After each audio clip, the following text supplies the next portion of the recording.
Šta ima, dragi gledaoci?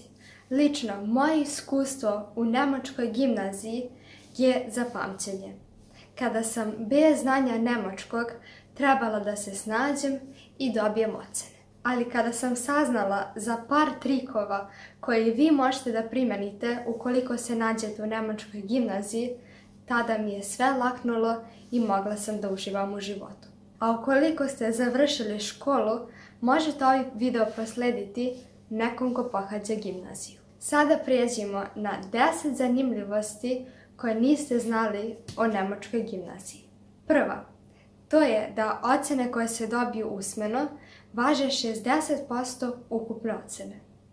Nije sada problem što one važe 60%, već način na koji se dobijaju. Kada usmeno odgovarate, ne treba da učite sve što ste radili i juče, i prekjuče i naključe, već samo ono što radite tog dana, što još niste ni učili. Zapravo, ocenjuje se aktivnost na času. Svi naši učenici bi sanjali da se to dešava i u Srbiji. Nemci to jako ozbiljno shvataju i trude se da nešto otkriju za vreme časa, dok mi Balkanci jednostavno dan pre pročitamo iz knjige. Ja čak uzmem jedan marker i zaokružim rezultate gde je 0, jer kao što rekao nisam znala nemački, a recimo iz fizike sam mogla da vidim gde je 0, da to zaokružim, javim se, profesor me pita, ja kažem da je rešenje 0 i tako skupljam poene i dobijem usmenu ocenu. Tako da, ukoliko ste malo pametni, imate par minuta kući, možete imati super ocene u nemačkoj gimnaziji. Prelazimo na zanimljivost broj 2.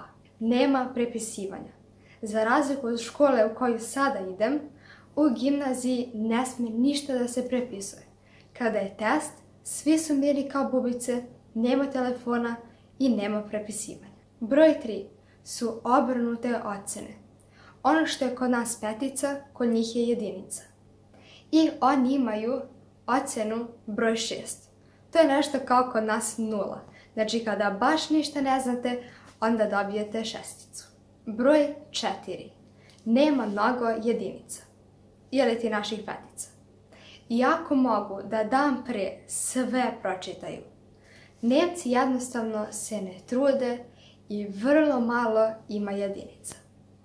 Uglavnom dobijaju 2, 3 i to se tako gomila, ali uopšte u razredu, kad se kod nas desi da na pismenu imamo 15 5, to u Nemačkoj jednostavno ne postoji. Samim tim je iskinut pritisak sa učenika i roditelja, tako da je sve nekako opuštenije i lakše. Broj 5. Završni ispit ili ti prijemni ispit za fakultet.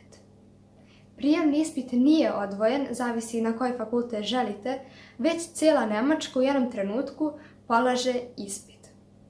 Taj ispit, ili taj kao naš diplomski ili kao završni ispit, može da traje i do 6 sati po predmetu. Recimo matematika toliko traje. Prelazimo na zanimljivost 6, a to je da je ove godine ponavljan ispit iz matematike.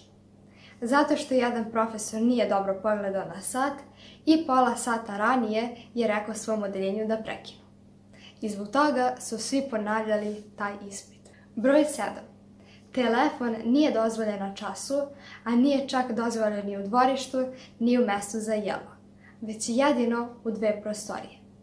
Prva je biblioteka, što nas zavodi da imamo biblioteku u školi, a druga je specijalno jedna prostorija za đake. Tu imate kaučeve, možete da spavate, da slušate muziku, imate čak i mikrotalasnu, da podgrejete svoj ručak, jer pošto vidjet ćete neko sledećih zanimljivosti, ima dosta slobodnog vremena i onda to vrijeme možete da provedete tu. Zanimljivost broj 8. Možete da birate časove.